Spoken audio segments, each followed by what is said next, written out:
Hello students, I am Abhishek Kumar. I have graduated from IIT Kharagpur and I am associated with the askIITians for last 4 years. I am the physics IHE in the askIITians. So today in our first class, we are going to start with the chapter Unit Dimensions and Errors. Now in this chapter, we will first try to study what this physics is, how this study of the physics, the measurements associated with the physics and all of those things started.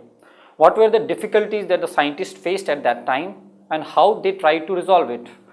The unit that you are using nowadays called SI units, it didn't came up as a unanimous thing in the physical communities. So it had to come up with after many of the difficulties that they faced. So we will study how it developed, how we got the SI units and how now we are using it. So let's begin our class. Today we will start the chapter Units and Measurements. Now the topics that we will be covering in this chapter, units and measurement, will follow in this manner. The first subtopic that we will deal with is the physical quantities and the units. What are physical quantities? How do we describe them? How do we denote them? How do we measure them? And the units used for the measurements of these physical quantities. Then we will deal specifically with the process of the measurement. How do we measure in our daily life? How will we measure when we study in the later chapters measuring of different physical quantities? Then what are the limits to the measurement? When we measure, there are the limits to the measure, the precision, the accuracy with which we measure. What we normally speak in our literal terms, they are actually quite well defined terms here, the limits, accuracy and measurement, that we will see in this part. Then we have significant figures, like when we denote a physical quantity like a force or a mass or a velocity, then we denote them in terms of the magnitude, the scalar quantities. Now how significant those figures are, the way they are measured, they are given, we will deal with that in this subtopic. Then we will deal with the uncertainty in measurement, the uncertainties that we cannot remove in the measurement. We will address those concerns here. Then we will move to the error propagation, where we will see how the error that we take while measuring it manifests in the later measurements. Then we will do the dimensions and the dimensional analysis, that will deal mainly with dealing with the physical quantity only in terms of their units, or which we will later start to call dimension after introducing some new elements to the unit. Then in the end we will deal with the vectors. So let's start the chapter. The first thing that we need to deal with while we are studying physics is the very basic question of what are physical quantities, what are the physical quantities that we are measuring, what are those things. So the physical quantities, all of the things that we measure in our physical life, that are called the physical quantities. Now what this physics does that we are studying, it forms a link between the physical world concepts that are happening all around and the mathematical world, the quantitative part, how we put the things that we observe in our nature all around ourselves in the environment, and how do we put them in a mathematical world in terms of the numbers, in the terms of equations. That is what this physics is going to do. Then we have the quantity in physics then can be measured or quantified. What are the quantities that we can measure? Like we can measure mass. We have been used to seeing the measuring of mass in our grocery stores and all where, and then we can measure the speed with which it is moving. So these quantities in the physics that we measure are quantified, and then we will give a value to it, we will assign a value to it, that we call quantification. Means we give it a value, a scalar value, a magnitude we give it, that's what is called this quantified. We give them a value by after the measurement. Examples are like when we measure the mass, we know we give it the units kg, we have this like 5 kg, 10 kg, something like that. Then we have the amount of substance that we measure in terms of mole. We know all this, we have done this in class 10th. Then we have length that we measure, then we measure time, we measure the temperature, electric current, light intensity, force. There are many physical quantities. All of the things that are happening around us in the physical world are the physical quantities. And how do we measure? We measure by giving them a name, by assigning them a quantification in terms of various units. Now what are the physical quantities, what type of physical quantities are there which have been quantified. There are actually two kinds of the physical quantities that have been quantified by international system of units.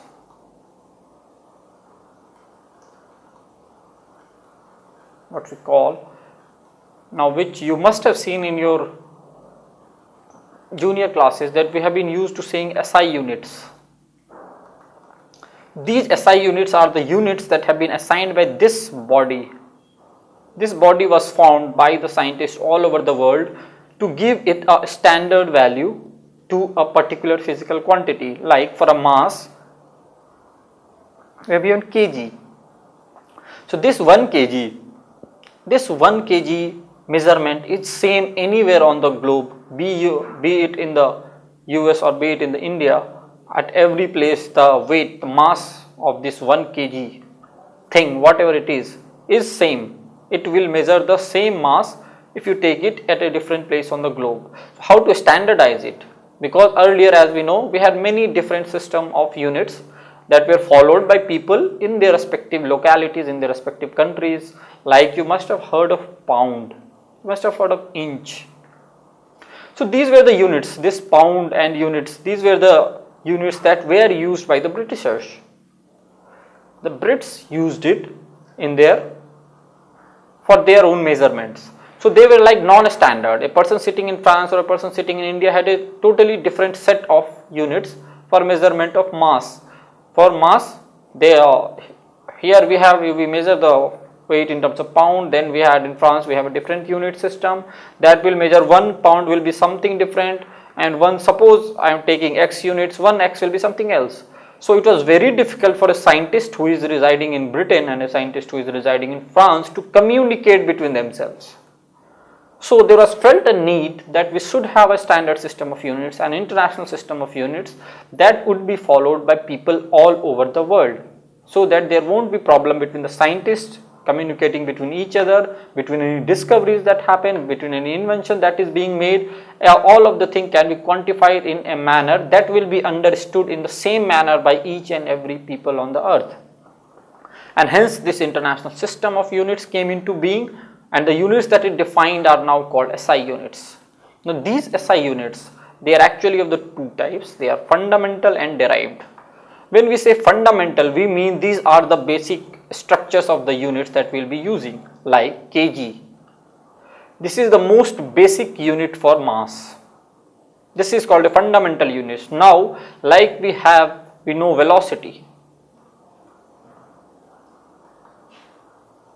It has a unit that we know as meter per second. Now the fundamental units, this was for mass, then we have velocity. For length we have meter, for time we have second. Like this we have 7 actually fundamental units. Now if you see a term velocity that we have been used to in class 9th, its unit is meter per second. Now you can see that we can use these two physical quantities, fundamental physical quantities, units, to describe this third physical quantity. So this physical quantity can be derived from these two. So these kind of physical quantities are called derived, and the units that come in are called the derived units. So like this we have 7 fundamental physical quantities that we will see in detail what are those. Now the set of the units which are completely independent of each other, as we talked in this, we have given the 7, we have 7 physical quantities, and this again, this 7 physical quantities, it has been defined by the international system of units. They have defined these basic units which are completely independent, like kg has been independently defined from meter, meter has been independently defined from second. They are not dependent upon each other, they are independent of each other. Now the units from which every other unit can be generated are the fundamental units that we talked. These are called the fundamental units. Because from this unit we can derive any other unit, like we did for velocity. Like suppose you have acceleration. If we have the acceleration, we know the unit for it is meter per second square. So what we have used is, we have used meter, we have taken the unit S is in a square form, and this, by using this two units, these two fundamental units, we have derived a unit physical quantity, that is called a derived physical quantity. Similarly, we know force. If you remember, the unit was kg meter per second square.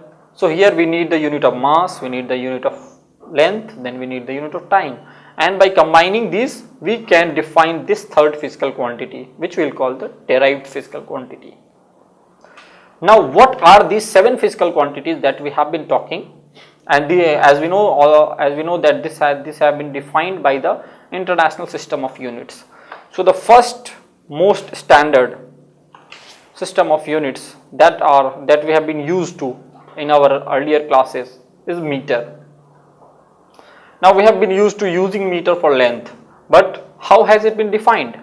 This is the manner in which it has been defined. It is the distance travelled by light in this second. So if you try to see it, actually the velocity of light, this is actually equal to 299,792,458 meter per second. This is the velocity of light, and actually this is a universal constant.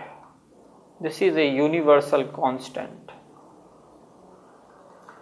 What do we mean when we say universal constant? We mean that this constant doesn't change upon changing of environment. Like if you change the pressure, if you change the pressure, temperature, or if you measure in vacuum, or you measure somewhere else, the value, this velocity of light will remain the same.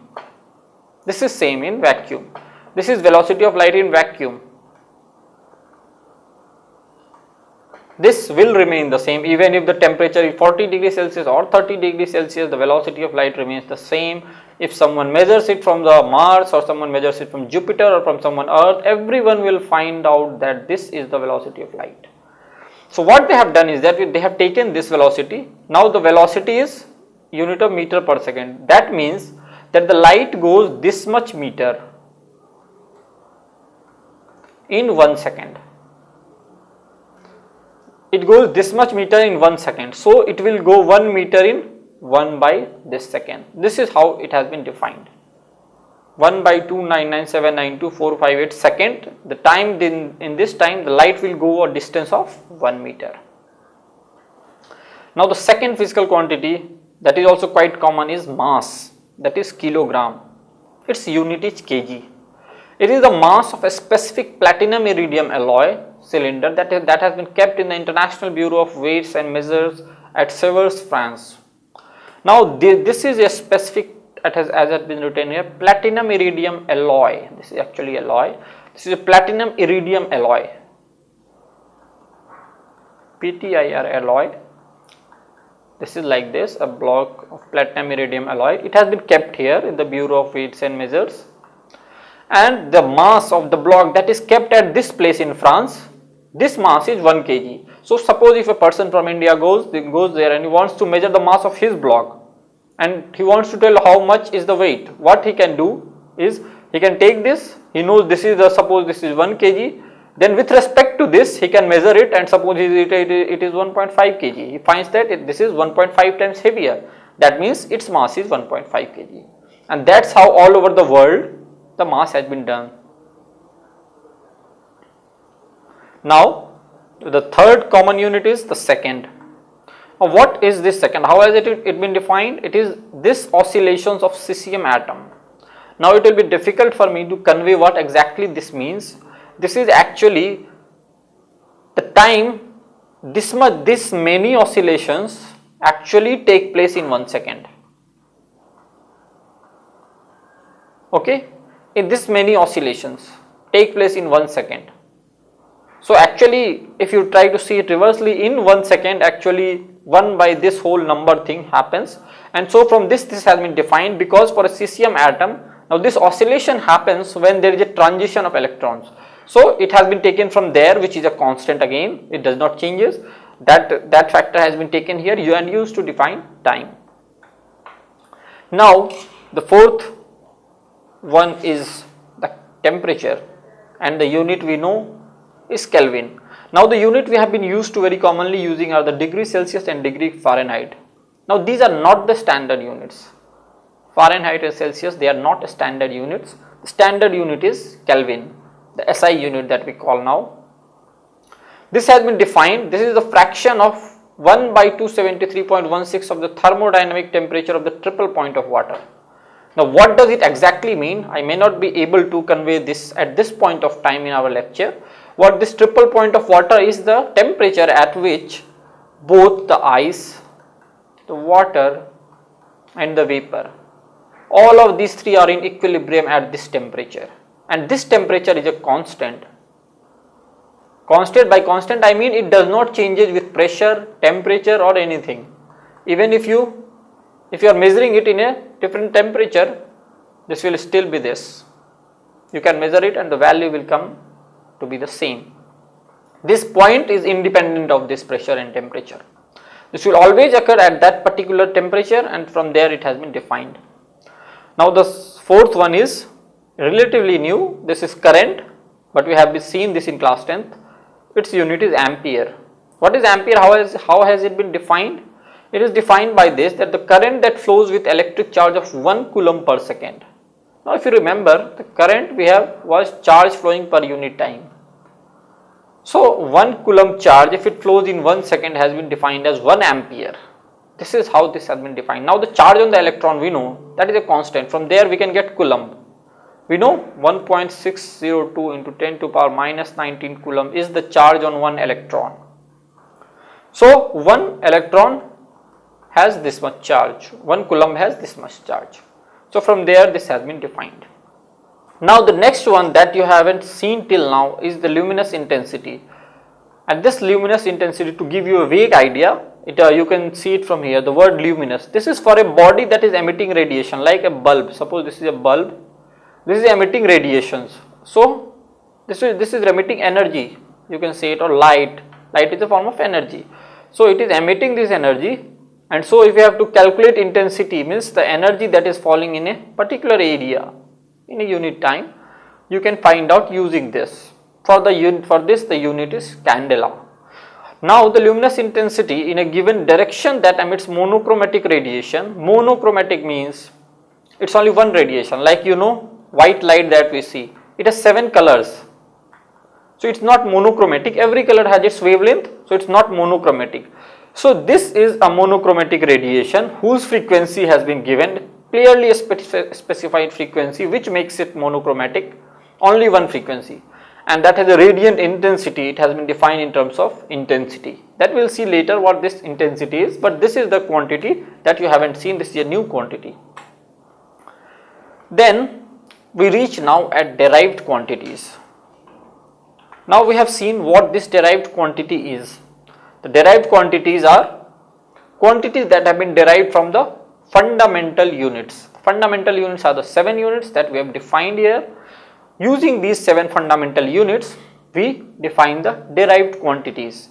Now we will see how do we define all other. The question here says that how do we define all other physical quantities. We have seen for mass, we have seen for temperature, we have seen for length, we have seen for luminous intensity, for current, everything. Now what about other quantities that we have seen, like velocity, acceleration, force, momentum, all the things that we have seen in our daily life, that we have been used to measuring.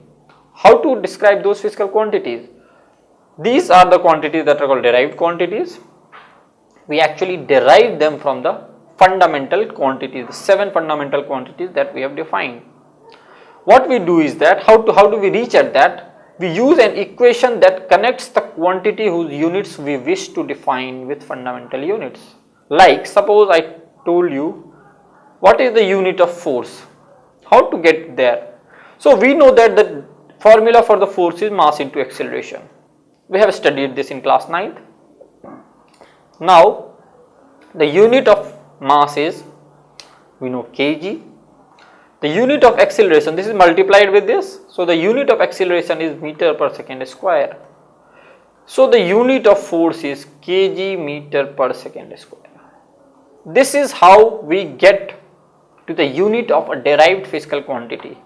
What we do is that we take the units of those quantities that are involved in it, we write for them, and then we get the units for the quantity as a whole. So what we have to do is we have to remember a formula, recall a formula from where we can get to that physical quantities. Now it may be possible, like we know energy.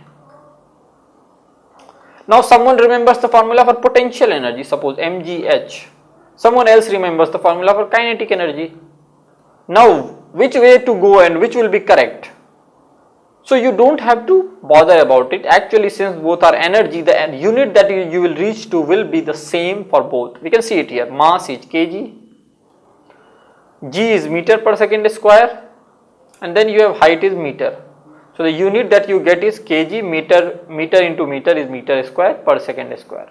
Now if someone uses this, mass is kg, what is velocity? It is meter per second, and we square this because this is v square. So what you get again is kg meter square per second square. So we will get the same unit for quantities that are same, physical quantities that are same. You can recall any of the equation that you have in mind, and then you can get to the units of it. Now here I have shown the units for acceleration. How to get? Now if you remember, you had an equation like this: s is equal to ut plus half at square. So if acceleration was g, this was half gt square, things like that. When the initial velocity u was 0, we had simply this equation. We have done this in class 9th. So now you have this. If you have to find out the acceleration, this is g. What you have to do is write g in terms, take g on one side. So what will happen? This 2 will go to the numerator, and this t square will come in the denominator. So this is 2s by g square.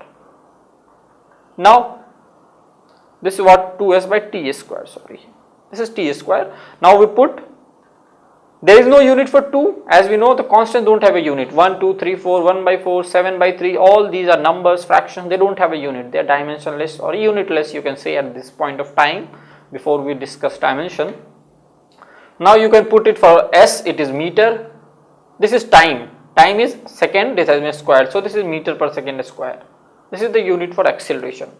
This is how we find out the derived quantities.